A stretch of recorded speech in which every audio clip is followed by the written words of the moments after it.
చంద్రుల్లో ఉండే కుందేలు కిందికొచ్చిందా, కిందికొచ్చి నీలా మారిందా? చుక్కల్లో ఉండే చీకేలు నిన్ను మెచ్చిందా, నిన్ను మెచ్చి నీలో చేరిందా? నువ్వెలా సాగేతో వంట నావలా తూగే నీ వెంట, నువ్వెళ్ళే తారే మారిందా, నీ వెళ్ళే తీరే మారి ఏరై పారిందేమో నేలంతా. చంద్రుల్లో ఉండే కిందికొచ్చిందా, కిందికొచ్చి నీలా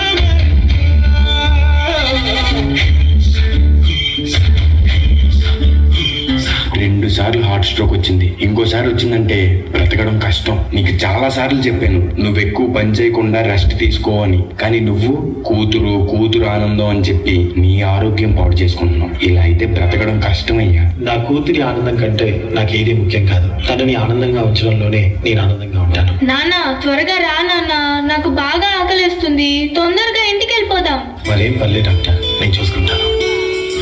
నాన్న నాకు బాగా ఆకలిసినప్పుడు ఆ ఆకలి తెలియకుండా ఒక పాట పాడతారు కదా, పాడండి నాన్న.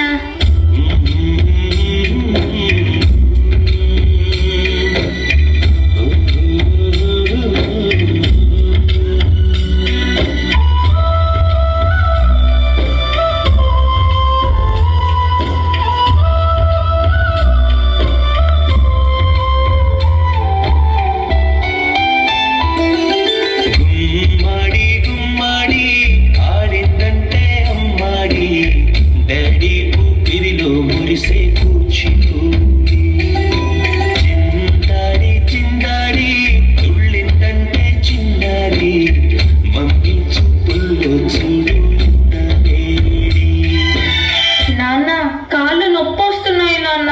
వద్దంటే వినదే పగలంతా ఆడి పాడి, ముద్దైన తినదే పరిగెత్తే పైడి లేడి, చిలకల్లే చెవిలో ఎన్నో సునాడి, పడుకోదే పన్నెండైనా చేయాలి. గుమ్మాడి గుమ్మాడి ఆడిందంటే అమ్మాడి, గడి ఊపిరిలో మురిసే కూచిపూడి. ఏ చంద్రయ్య, చంద్రయ్య ఎక్కడయ్యా నా అద్దె డబ్బులు? 6 నెలల నుండి అడుగుతున్నాను, ఈ రోజుకి ఇంకా ఇవ్వలేదు. ఇలా అయితే ఉండొద్దయ్యా. నా ఇల్లు ఇప్పుడే ఈ క్షణమే ఖాళీ చేసి వెళ్ళిపోండి.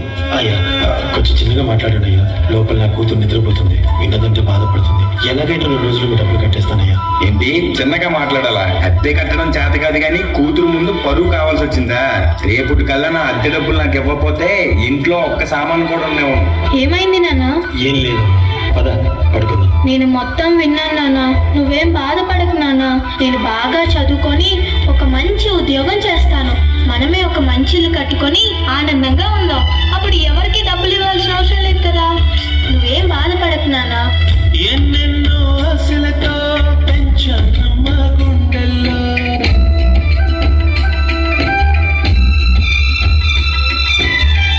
ఎన్నెన్నో ఆశలతో పెంచానమ్మ గుండెల్లో, నువ్వే నా కలలన్నీ పెంచాలే నీ కన్నుల్లో. నా తల్లివి నువ్వు, నీ తండ్రిని నేను, ఎవరినెవరు లాగేస్తున్నారు. ఏమైంది నాన్న? డాన్స్ చెయ్యి, డాన్స్ చెయ్యి నాన్న. చిత్తంగా చూస్తుంటే నీ కన్నుల్లో పొంగిందే ఆ చూపుల్లో పాలెల్లి. నాన్న రేపు నాకు ఢిల్లీలో ఇంటర్వ్యూ ఉంది, అందులో కానీ నేను సెలెక్ట్ అవుతే 60,000 జీతం వస్తుంది.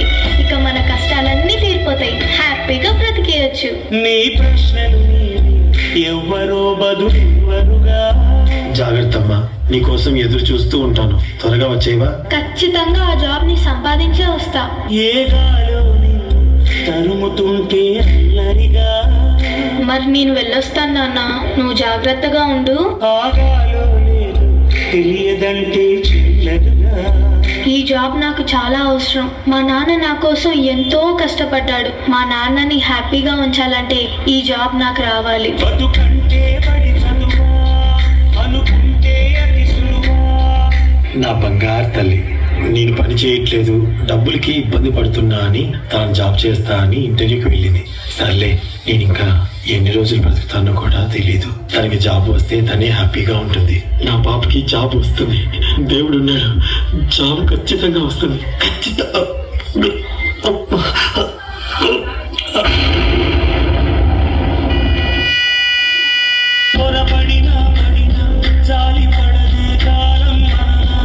You are selected. నీకు ఈ జాబ్ వచ్చింది. Thank you so much sir. నాకు జాబ్ వచ్చిందని తెలిస్తే మా నాన్న చాలా హ్యాపీగా ఫీల్ అవుతారు. ఇప్పుడే ఈ విషయం మా నాన్నకు చెప్పాలి. ఏంటి నాన్న ఫోన్ లిఫ్ట్ చేయట్లేదు? సరేలే, డైరెక్ట్ గా వెళ్ళి సర్ప్రైజ్ చేద్దాం. ఆయన హ్యాపీగా ఫీల్ అవ్వటం నేను కళ్ళారా చూడాలి. ఒక నిమిషం ఆగిపోయేను వచ్చేనా. నాన్న లెగు నాన్న, నాకు జాబ్ వచ్చింది నాన్న, మనం హ్యాపీగా బతికేచ్చు నాన్న. నాన్న లెగు నాన్న, నాకు భయం వేస్తుంది నాన్న. నాన్న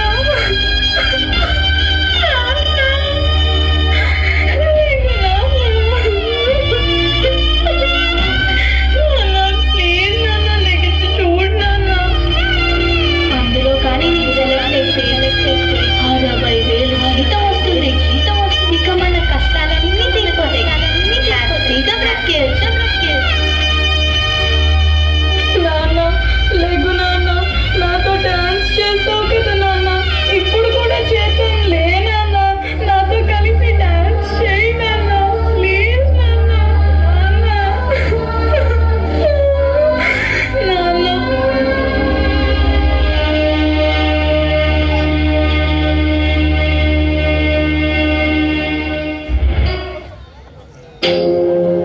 మేము తీర్మానం చేసుకున్నప్పుడు కూడా వెనకబడింది నాన్నే. నాన్న ఇలా వెనకబడిపోవడానికి కారణం ఆయన మా అందరికీ వెన్నెముక కావడమే.